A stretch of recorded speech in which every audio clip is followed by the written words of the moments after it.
Queridos, hoje nós daremos início a uma nova série nas nossas reflexões dominicais. Eu estava com saudade dessas pregações em série já, né? Fazia um bom tempo aí. E nós vamos meditar juntos na carta escrita pelo apóstolo Paulo aos Gálatas. Eu já quero convidá-lo a abrir a sua Bíblia exatamente nesse texto. Carta de Paulo aos Gálatas, capítulo 1. Gálatas, capítulo 1.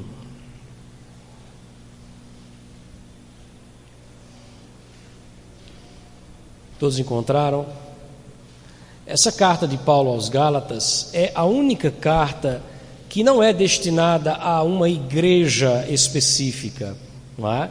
Você tem a carta de Paulo aos Coríntios, aos Colossenses, aos Tessalonicenses, aos Filipenses. Mas a carta de Paulo aos Gálatas não é direcionada a uma igreja, e sim a um grupo de igrejas que se situava numa região que se chamava exatamente a região da Galácia, onde hoje fica a Turquia. Por isso a carta de Paulo aos Gálatas, a todos aqueles que fazem parte desse grupo de igrejas que se situam aí na Galácia. Tais igrejas, meus irmãos, elas foram fundadas por Paulo e por Barnabé na primeira viagem missionária de Paulo.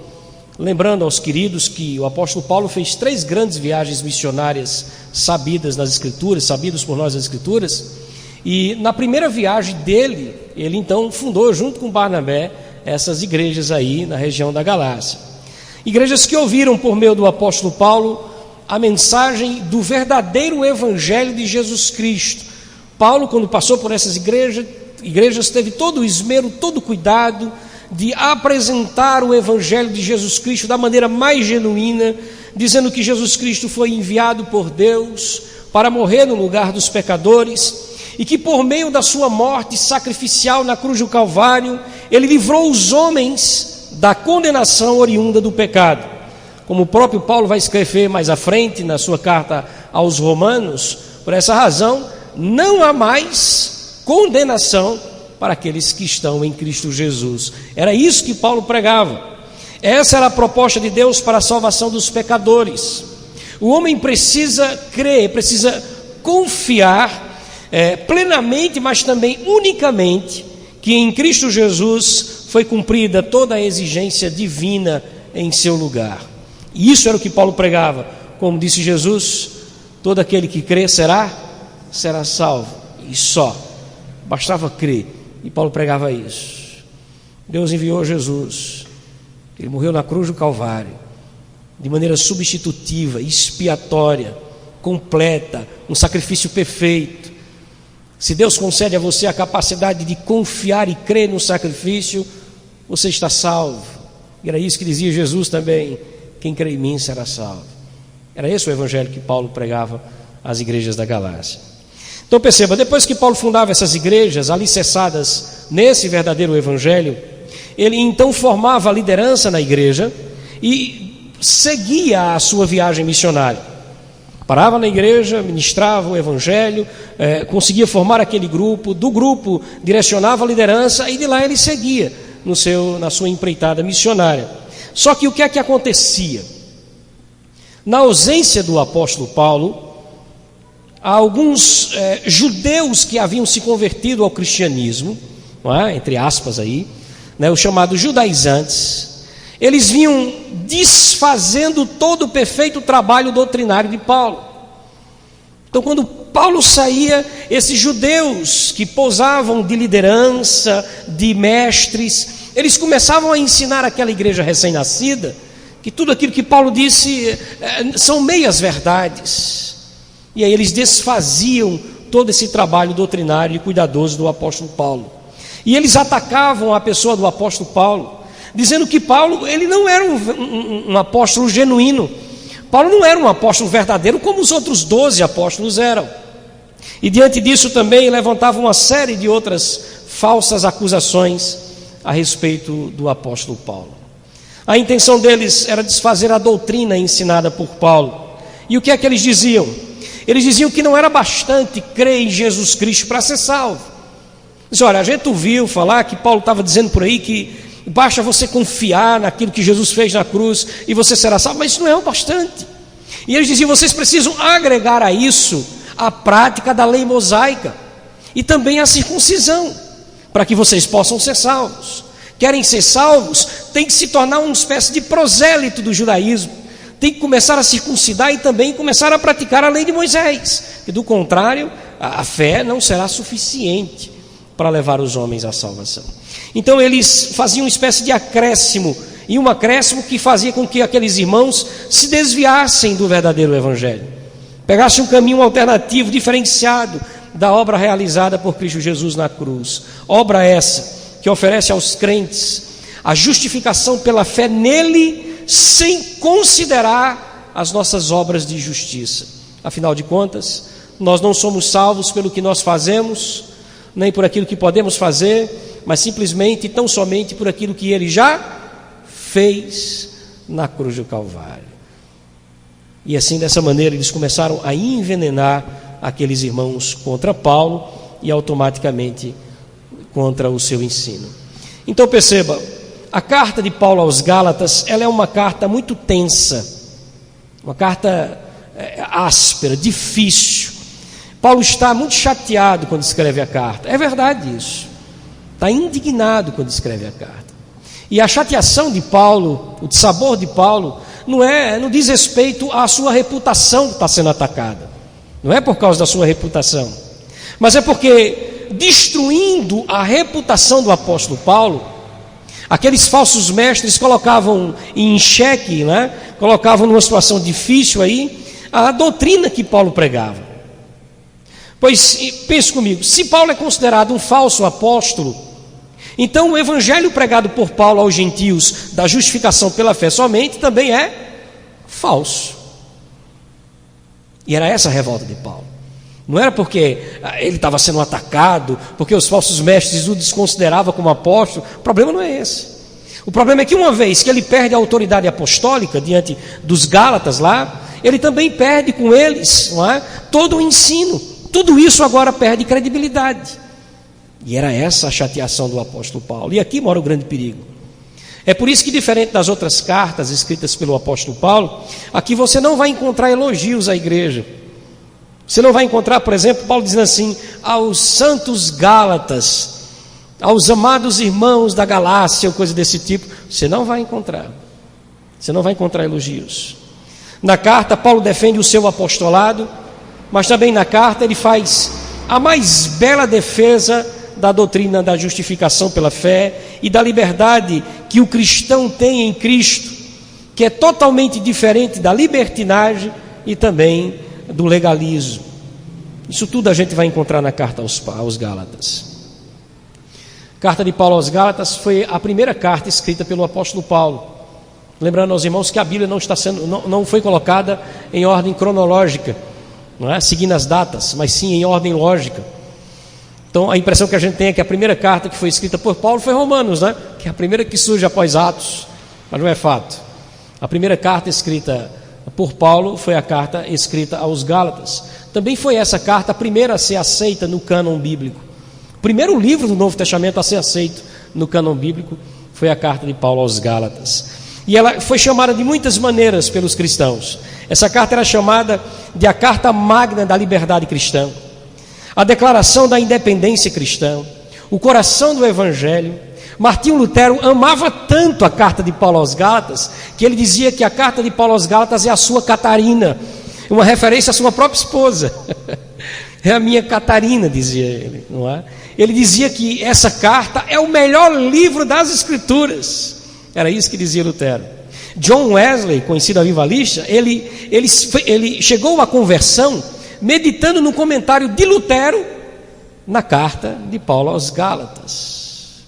Então percebe que a carta de Paulo aos Gálatas, ela tem um tom realmente diferenciado.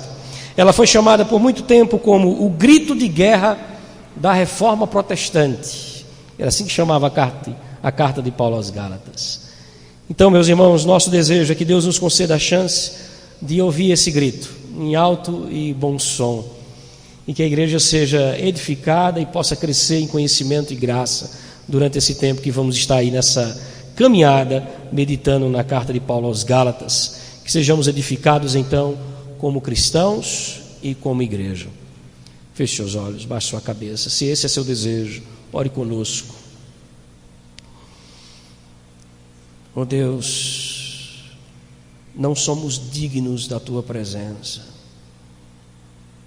não somos dignos do Teu amor, não somos dignos, ó Deus, do Teu perdão, mas por causa de Jesus Cristo, somos agraciados com todas estas bênçãos, por Tua misericórdia e graça. Ainda que regenerados, como boa parte de nós somos, que aqui estamos, pecamos contra Ti com coisas tão pequenas. Nossa súplica, ó Deus, nesse momento em que vamos começar uma longa jornada de reflexões nessa carta, é que a Tua palavra seja a nossa bússola,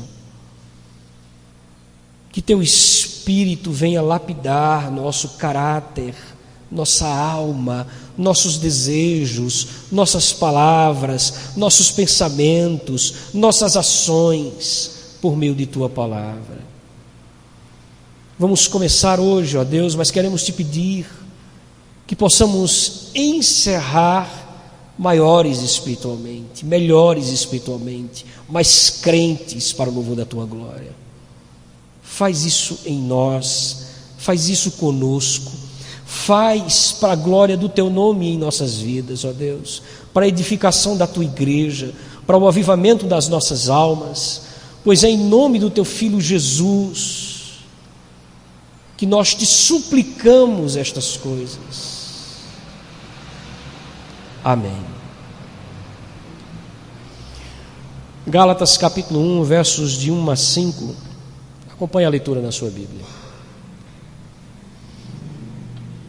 Paulo, apóstolo, não da parte de homens, nem por intermédio de homem algum, mas por Jesus Cristo e por Deus Pai, que o ressuscitou dentre os mortos, e todos os irmãos meus companheiros, as igrejas da Galácia.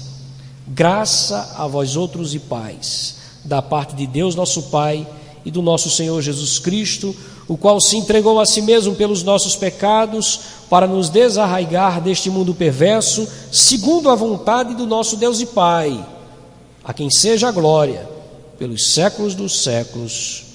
Amém. Perceba, meu irmão, Paulo, ele não inicia a sua carta como ele comumente inicia as demais cartas. Há um diferencial, como eu disse na introdução nessa carta. Assim como ele faz com as demais cartas, ele não repete aqui. Você, por exemplo, não percebe os adjetivos positivos que ele trata os demais nas outras cartas, chamando de santos, de amados, de queridos. Você não vai ver isso.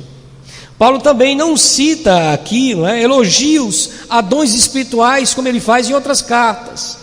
Quando ele elogia a fé de alguns, o amor, a esperança, a generosidade, nada disso você encontra na carta de Paulo aos Gálatas. Ele já introduz a carta, se você prestar bem atenção, resumindo aquilo que ele vai tratar em toda a carta, e em um tom assim meio que de indignação, ele está meio indignado mesmo. Já na sua saudação, ele faz duas defesas. Ele começa a carta fazendo duas defesas. Primeiro, ele vai fazer uma defesa a respeito da sua vocação, que estava sendo questionada pelos Gálatas, por causa dos falsos mestres. Eles que questionavam, dizendo que Paulo não é um apóstolo como os demais. Então ele vai fazer essa primeira defesa, já na introdução da carta. A segunda defesa é a respeito da sã doutrina, que estava sendo esquecida pelos Gálatas. Enquanto a vocação de Paulo era questionada, a verdadeira doutrina era largada, era esquecida. E por isso, já nos primeiros versículos, Paulo se detém a fazer essas duas defesas. O tempo, obviamente, nos obriga a dividir a nossa reflexão exatamente assim. Ou seja, hoje a nossa intenção é tratar da defesa que faz o apóstolo Paulo do seu apostolado, da sua vocação. E no próximo domingo, se Deus assim nos permitir, faremos essa defesa, mostraremos essa defesa de Paulo no que diz respeito à sã doutrina. Então veja, o nosso tema é esse que está impresso aí no seu boletim, não é?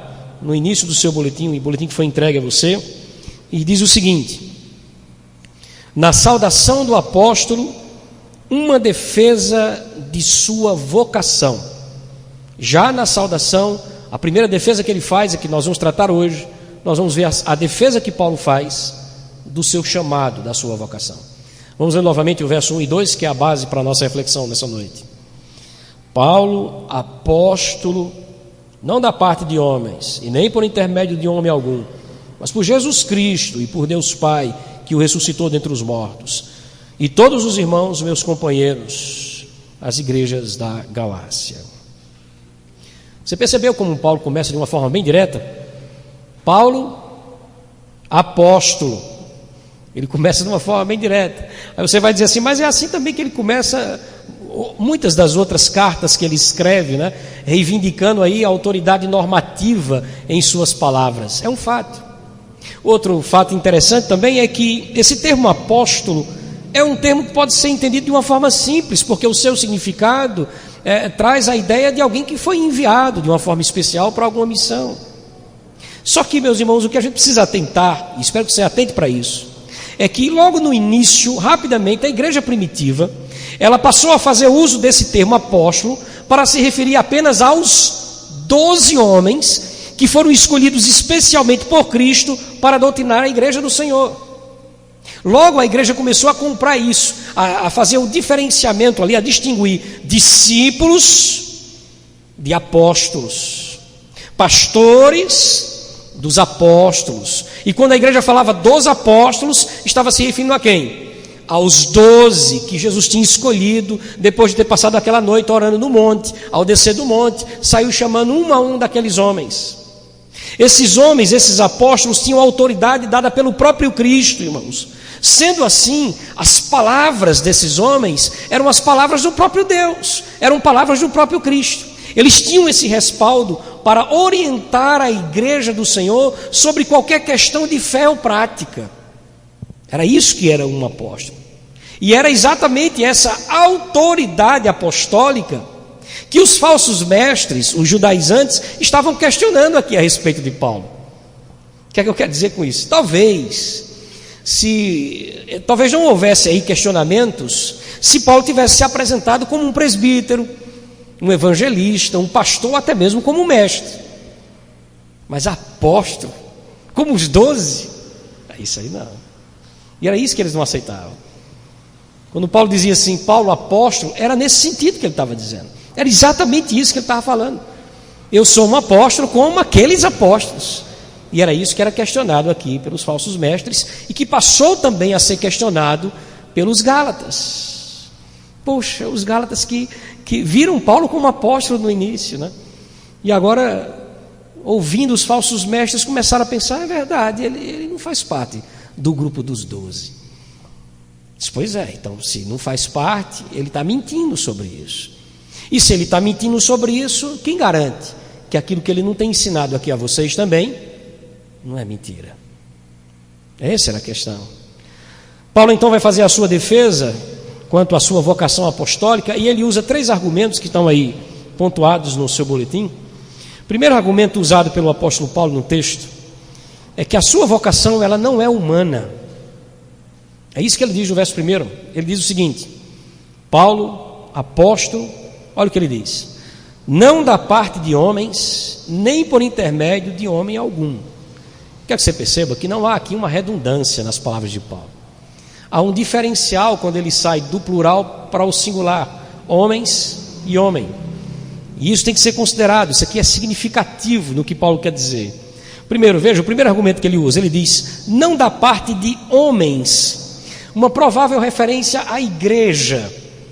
Por quê? Porque os falsos mestres, eles poderiam estar argumentando aí que Paulo não foi instituído apóstolo por Cristo, não foi Cristo que escolheu Paulo para ser apóstolo. Talvez tenha sido a igreja de Antioquia que fez isso. Chamou Paulo e disse assim, pronto, tu agora vai ser um apóstolo. É por isso que ele diz, olha, não é por parte de homens que eu sou apóstolo. Mas talvez os falsos mestres, eles argumentavam dizendo exatamente isso. Afinal de contas, irmãos, foi a igreja de Antioquia que enviou Saulo. Paulo ainda era Saulo quando foi enviado por eles para fazer missões. Lá em Atos capítulo 13, versos 1 e 3 diz assim, só escute.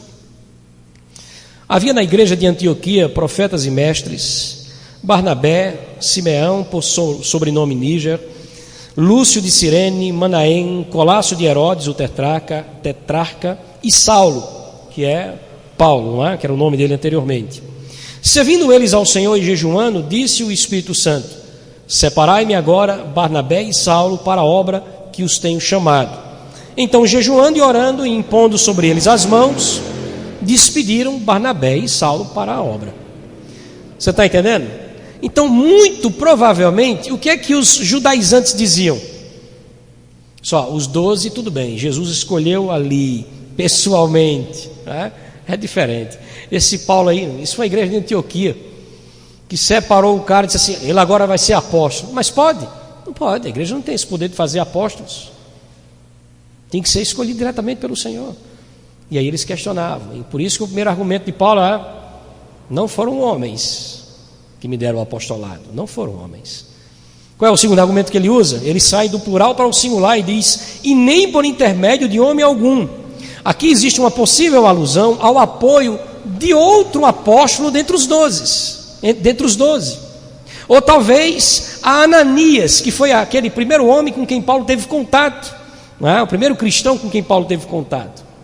Há um texto, por exemplo, de Atos, capítulo 9, verso 17, que diz o seguinte sobre Ananias: então Ananias foi e, entrando na casa, impôs sobre Paulo as mãos, dizendo: Saulo, irmão, o Senhor me enviou, a saber, o próprio Jesus, que te apareceu no caminho por onde vinhas, para que te recuperes a vista e fiques cheios do Espírito Santo. Então, um outro possível argumento deles é: isso, se foi Pedro que apertou a mão de Paulo e disse assim, ó, tu agora é apóstolo, também está errado, porque não pode. Um apóstolo não pode fazer um outro apóstolo, só Cristo pode ter chamado diretamente os seus apóstolos. Ou então Ananias, né, que impôs as mãos sobre ele, que foi o primeiro que teve contato com ele, mas isso não é possível, no sentido de que isso não é aceitável pela igreja. A igreja só aceita como apóstolos os 12 homens que foram escolhidos especialmente por Jesus Cristo e que viram Jesus ressurreto, que eram critérios para o apostolado. E por isso eles rejeitavam aí. Não teria problema nenhum se a igreja, vendo os dons espirituais de Paulo, né, e acreditando na sua vocação, separasse Paulo para ser apóstolo ou para ser presbítero. Pois é assim que a igreja de fato separa aqueles que são seus, aqueles que são liderança, não é? Se a igreja fizesse isso, não tinha problema. Como é que a igreja separa os pastores? Como é que a igreja percebe os vocacionados? Exatamente isso. E Deus apoia essa maneira, não é? É a igreja quem percebe os dons e aí apresenta o candidato à vocação. Mas, meus irmãos, quanto ao apostolado é diferente. Esse termo apóstolo diz respeito apenas ao círculo único de pessoas na igreja de Cristo, de todos os tempos e lugares. Foram homens escolhidos pessoalmente por Jesus, para que depois da sua partida, estes homens solidificassem a doutrina da igreja, tomasse conta da parte doutrinária da igreja. Os ensinos desses homens são tidos como alicerce da igreja, como base da igreja. A igreja cresce nos ensinos dos apóstolos, por isso é que a igreja é chamada de igreja apostólica. Essa é a ideia. Então perceba, Paulo sabia disso, e mesmo assim disse: olha, não foi a igreja e nem foi nenhum outro homem que me vocacionou ao apostolado. E aí vem o segundo argumento do apóstolo Paulo: se não foi a igreja, se não foi nenhuma outra autoridade humana que o fez apóstolo, então quem foi? Segundo argumento do apóstolo, sua vocação é divina. Sua vocação é divina. Olha o que ele diz ainda no verso 1. Paulo, apóstolo, não da parte dos homens, nem por intermédio de homem algum, mas por Jesus Cristo e por Deus Pai. Um dos requisitos para o apostolado além de ter sido, como eu já disse, chamado diretamente por Jesus, não é? Pessoalmente por Jesus, era ter sido testemunha da sua ressurreição. Dou exemplo de Matias, não sei se vocês recordam disso, mas quando Judas morre e vão substituí-lo e escolhem Matias, um dos requisitos é que ele tenha visto Jesus ressurreto, não é? Então eu gostaria que você marque seu texto. E eu quero convidar você para a gente rever aqui como foi a conversão e o chamado de Paulo em Atos dos Apóstolos, capítulo 9. Atos, capítulo 9.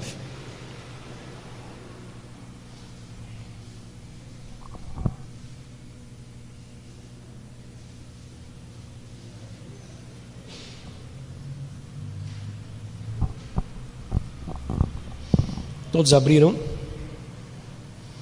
Capítulo 9, a partir do verso 1, diz o seguinte: Saulo, que era o nome de Paulo, uma homenagem ao rei Saul, Saulo, respirando ainda ameaças e morte contra os discípulos do Senhor, dirigiu-se ao sumo sacerdote e lhe pediu cartas para as sinagogas de Damasco, a fim de que, caso achasse alguns dos que eram do caminho, uma referência aos cristãos, assim homens como mulheres, os levasse presos para Jerusalém. Ele foi a Damasco pedir cartas de autorização para que, olha, se eu encontrar a turma aí, eu possa prender e trazer para Jerusalém. Ele estava perseguindo a igreja. Verso 3: Seguindo ele estrada fora, ao aproximar-se de Damasco, subitamente uma luz do céu brilhou ao seu redor, e caindo por terra, ouviu uma voz que lhe dizia: Saulo, Saulo, por que tu me persegues? E ele perguntou: Quem és tu, Senhor? E a resposta foi: Eu sou Jesus, a quem tu persegues. Mas levanta-te e entra na cidade, onde te dirão o que te convém fazer. Os seus companheiros de viagem pararam emudecidos, ouviram a voz, mas não viram ninguém. Diferente de Paulo, eles não conseguiram ver nada. Então se levantou Saulo da terra e, abrindo os olhos, nada podia ver, e guiando-o pela mão, levaram-no para Damasco, onde ele esteve 3 dias sem ver, durante os quais nada comeu e nada bebeu. Paulo não foi evangelizado, irmãos. Ninguém evangelizou o apóstolo Paulo. Você sabia disso? Ninguém evangelizou o apóstolo Paulo. É interessante porque o próprio Cristo aparece para ele e ele vai falar isso em Gálatas. Volto para Gálatas. É um texto que a gente vai ver mais à frente, nas meditações posteriores, mas eu quero me adiantá-lo a esses textos, para poder dar razão ao que a gente está tentando explicar aqui. Veja que ele vai dizer exatamente isso mais à frente. Olha, eu não vi o evangelho de ninguém, a partir de ninguém, eu vi do próprio Cristo. Olha o que ele vai dizer nos versos 11 e 12 do capítulo 1 de Gálatas. Faço-vos, porém, saber, irmãos, que o evangelho por mim anunciado não é segundo o homem. Por que Paulo está dizendo isso? Verso 12: Porque eu não recebi esse evangelho e nem o aprendi de homem algum. Quem foi que te ensinou então, Paulo? Mas mediante revelação de Jesus Cristo. Diz assim: ó, eu nunca fui evangelizado, não. E como é que você soube do evangelho? Cristo me disse. Cristo me falou. Depois que ele vai dizer isso, mais à frente, ele vai falar da eleição dele e do chamado ou da conversão dele no verso 15. Veja o que diz no verso 15: Quando porém, ao que me separou antes de eu nascer, ele está falando da eleição antes da fundação do mundo, e me chamou pela sua graça, uma referência à conversão, ele está dizendo: olha, Deus, aquele que me escolheu antes da fundação do mundo, antes de eu nascer, e também que me ressuscitou espiritualmente, me trouxe a conversão. O que foi que Deus fez com ele? Olha o que ele vai dizer no verso 16. Ele vai dizer aqui no verso 16 que Deus foi quem separou ele para o apostolado. Olha lá: aprove a esse Deus, finalzinho do verso 15, aprove a esse Deus que me escolheu e me converteu, revelar seu Filho, não a mim, mas em mim, a partir de mim, para que eu, Paulo, pregasse esse seu Filho entre os gentios, sem detença ou sem demora. Eu não consultei carne e sangue, Olha só, foi Deus quem me separou para ser um apóstolo. Não, pastor, ele não disse apóstolo não, mas ele vai dizer mais à frente. E ele diz assim: e quando isso aconteceu, eu não consultei carne e sangue. O que é que significa isso? Eu não perguntei a ninguém assim: você acha certo eu ser apóstolo? É isso que ele está dizendo. Eu não perguntei a nenhum homem assim: você acha que é correto que eu seja um apóstolo ou não? E nem mesmo aos apóstolos, né? Aos outros apóstolos, aos outros 12 apóstolos. Olha o verso 17. Eu nem subi a Jerusalém, olha como de fato ele está falando do apostolado, para os que já eram apóstolos antes de mim. Percebe? Tenta juntar as informações do que ele está dizendo. Ele começou dizendo no verso 11 e 12 que o evangelho chegou a ele por meio da revelação de quem? Cristo. Cristo foi quem me evangelizou. Em outras palavras, né? Aí quando você pula para o verso 15, ele diz: olha, e Deus, que foi quem me escolheu antes da fundação do mundo e que converteu a minha alma, foi Ele que me separou para o apostolado. E quando isso aconteceu, eu nem precisei perguntar assim: isso é certo? O que é que a igreja pensa disso? E nem desci para Jerusalém para perguntar aos demais apóstolos se eles me aceitavam também. Você precisa entender que Paulo não está aqui insultando ou desconsiderando os demais apóstolos. O que ele está fazendo é uma defesa do seu apostolado. E ele está dizendo: olha, não foi nenhum apóstolo que se reuniram ali e disseram: olha, vamos aceitar Paulo como apóstolo. Não tem nada a ver com isso. Foi o próprio Deus que me separou. Foi o próprio Cristo quem me chamou pessoalmente. E isso ressurreto. É por isso que na argumentação do verso 1, ele finaliza dizendo assim: e por Deus Pai que ressuscitou Jesus dentre os mortos. Fazendo uma alusão à ideia de que o Cristo ressurreto foi quem me chamou ao apostolado. É isso que ele está dizendo. Eu quero encerrar essas palavras aqui, esse argumento do querido apóstolo Paulo, que agora a gente pode falar com toda a segurança, né? Mas mostrando outro texto para você. Marco novamente. Venha para 1 Coríntios, capítulo 15. Porque Paulo também sofreu situações parecidas com a igreja de Corinto. E ele teve que também defender o seu apostolado. E esse texto é muito bonito e eu queria mostrar a vocês. Está fora de Gálatas, mas é esplendoroso esse texto. Capítulo 15, os versos 3 a 5 inicialmente, diz assim: antes de tudo, vos entreguei o que também recebi. Eu estou lendo o verso 3 do capítulo 15 de 1 Coríntios. Antes de tudo, vos entreguei o que também recebi. O que foi que você recebeu, Paulo? Descreva aí o evangelho para a gente. Que Cristo morreu pelos pecados, pelos nossos pecados, segundo as Escrituras, e que Ele foi sepultado e ressuscitado ao terceiro dia, segundo as Escrituras. E Ele apareceu a Cefas, ou a Pedro, e depois aos 12, de uma vez. Ele tanto apareceu somente a Pedro, como apareceu depois aos 12 apóstolos, depois de ressuscitar. Pula para o verso 8. E afinal, verso 8, depois de todos, foi visto também por quem? Por mim. Primeiro ele apareceu aos 12 e depois ele apareceu a mim. Olha que coisa linda, ele diz no finalzinho, ó, como por um nascido fora do tempo. Ele está dizendo: eu sou um apóstolo que fui chamado assim, no fim de tudo. Ninguém esperava mais. Paulo, você também. Eu também, Senhor? Disse: você também. Os 12 e você também. Eu nasci no fim do tempo. Agora veja o resto, porque é lindo a maneira, chega a ser comovente a maneira como ele fala aqui. Verso 9. Por que Paulo está dizendo isso? Porque eu sou o menor dos apóstolos. Eu nem sou digno de ser chamado apóstolo. Por que ele acha que não é digno? Qual é a resposta que ele dá no finalzinho? Porque eu fui perseguidor da igreja. Ele diz assim: eu não me sinto nem digno disso. Mas olha que final espetacular no verso 10. Mas, pela graça de Deus, olha que beleza. Mas pela graça de Deus eu sou o que sou. E o que é que ele é? Um apóstolo. Eu nem merecia, porque eu persegui a igreja. Eu sou o menor dos apóstolos, eu sei disso. Mas foi Deus quem quis assim. Pela graça dele eu sou o que sou, ele diz. A sua graça que me foi concedida não se tornou vã. Olha o que ele diz mais, ó. E não foi vazio não, ele ter me chamado por sua graça. Por quê? Porque eu trabalhei muito mais do que todos os outros. Todavia eu reconheço que não fui eu, mas a graça de Deus comigo.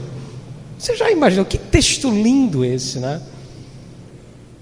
Mas assim, olha, eu sei que eu não sou um dos 12, mas depois que ele fez tudo aquilo, e que se apresentou aos 12, né, e que testificou o apostolado dos 12, no finalzinho de tudo, assim, meio que fora do tempo, ele me chamou e apareceu a mim. Aí diz assim, agora eu sei, eu reconheço que eu não sou nem digno de ser chamado dessa maneira. Por quê? Porque eu era perseguidor da igreja. Mas, pela graça de Deus, eu sou o que sou. Quer dizer assim, eu reconheço que a graça de Deus é esplendorosa, porque eu tenho trabalhado até mais do que eles. Aí ele até diz assim no final, parece um freio, né? Mas eu reconheço que isso é a graça de Deus na minha vida. E aqui Paulo se coloca como apóstolo. Nunca mais duvide disso, meu irmão. Queridos, Cristo ressuscitado apareceu a Paulo de forma especial e o comissionou ao apostolado. Amém, meus irmãos? Graças a Deus. Paulo, nosso apóstolo, essa é a verdade. Voltando para o versículo 1 então de Gálatas, Paulo então argumenta com toda sabedoria e prudência, dizendo: Paulo, apóstolo, não pela parte dos homens, não foi a igreja que me fez apóstolo, viu, Gálatas? Cuidado, vocês irmãos, não foi a igreja que disse assim, Paulo agora vai ser um apóstolo. Também não foi pela parte, por intermédio de homem algum, não foi nenhum outro apóstolo que disse isso, nem Ananias, nem ninguém, mas por Jesus Cristo e por Deus Pai, que o ressuscitou dentre os mortos. Ou seja, sua vocação não é humana, sua vocação é divina. E se as igrejas da Galácia, né, se elas, influenciadas pelos hereges, não acreditavam, não davam crédito aí ao apostolado de Paulo, precisavam saber de uma última coisa. É um terceiro e último argumento do apóstolo Paulo. Parece até não ser, mas ele tem um tom de argumento aqui no final. Terceiro e último argumento: a sua vocação é apoiada pela maioria. Já era apoiada pela maioria. Veja só como é que ele fala no verso 2. Primeiro ele se apresenta no verso 1 e diz que não está sozinho. E todos os irmãos, meus companheiros, as igrejas da Galácia. Paulo costuma fazer algumas citações daqueles que estão com ele na hora que ele está escrevendo a carta às igrejas, mas essas citações elas vêm sempre no final das cartas. Pode depois averiguar isso. E sempre que ele faz essas citações, ele as faz citando pelos nomes. Ele diz: olha, também saúda fulano de tal que está comigo, Beltraninho, Cicraninho, manda um abraço para vocês ou coisa desse tipo. Aqui não é assim. Aqui ele não deixa para o final. Aqui ele traz para o início da carta. Aí diz assim: eu não estou escrevendo sozinho. O que é que Paulo quer dizer com isso? Ele quer que os gálatas eles percebam que ele não está sozinho em suas asseverações, nem no que se refere à defesa do seu apostolado, nem no que se refere à doutrina que será por ele defendida na carta. Ele diz assim: olha, eu já tenho o apoio da maioria, que já me reconhece como apóstolo, que sabe da minha história como apóstolo e que também sabe que o que eu estou dizendo é verdade. É isso que ele está dizendo aqui. Talvez seja aqui uma referência a outros líderes que não são apóstolos como ele, por isso que ele não chamou de apóstolos, e sim companheiros, né, como companheiros de ministério. Mas o que os gálatas precisavam saber é que Paulo já contava com o apoio da maioria dos cristãos. Eu quero citar para vocês o que disse João Calvino a respeito disso aqui. Ele acredita assim também, e ele diz o seguinte: a ideia é que se os leitores dessem menos importância a um único indivíduo, no caso Paulo, poderiam ouvir um grupo de pessoas e assim não desprezariam toda a igreja. Quando eles iam ver, a igreja está em peso aqui com Paulo, né, defendendo isso, não vamos desprezar. E ele continua: o consenso de tantos irmãos piedosos deve ter exercido grande influência em abrandar a mente dos gálatas e em torná-los mais receptivos à instrução. Então, muito provavelmente por essa razão, Paulo, não no final, mas já no começo, diz assim: olha, sou eu, é Paulo, não, minha vocação não é humana, não fui chamado pela igreja para ser apóstolo, não fui chamado por nenhum outro apóstolo para isso, mas o próprio Deus, o próprio Cristo e Deus Pai, que ressuscitou Cristo dos mortos, me vocacionou, e não estou sozinho quanto a essa compreensão. Estou escrevendo com todos os demais irmãos. Como quem diz assim, faz peso agora, para que eles entendam que vão ficar isolados na heresia e no descrédito ao apostolado aqui do Paulo. É isso que ele coloca. Queridos irmãos, é com essa breve reflexão que a gente inicia as nossas meditações na carta de Paulo aos Gálatas. Durante esse tempo em que nós vamos estar meditando nessa carta, nós vamos estar lendo as palavras de um verdadeiro apóstolo de Jesus Cristo. Por isso suas palavras devem ser consideradas como se fossem palavras de quem? Do próprio Cristo Jesus. Não estaremos ouvindo um falso apóstolo, como são todos aqueles, não é, que se julgam apóstolos, mas que vieram depois dos 12 de Paulo. Não vamos estar ouvindo aqui um falso apóstolo. Então, que não nos tornemos como os Gálatas e tantos outros irmãos de nossos dias, que quando são confrontados pelas verdades bíblicas, costumam ou questionar a inspiração ou até mesmo o apostolado de Paulo. Que não sejamos como eles, mas que o Senhor nos ajude a considerar as suas palavras como palavras vindas do trono de Deus para as nossas vidas. Amém. Que Deus nos conceda graça, que nos ensine a partir desse homem que nos emociona com sua vocação, ele que vai fazer uma defesa espetacular da doutrina, que vai nos ensinar muita coisa que é assim fundamental que a gente aprenda. Como eu disse aqui, o próprio Lutero dizia, olha, não há outro livro tão importante quanto esse no Novo Testamento, e eu tenho um grande desejo no meu coração, eu já fiz muitas orações a Deus essa semana, né, tomando por base isso, que Deus mude nossa vida e nossa igreja a partir das reflexões na carta aos Gálatas.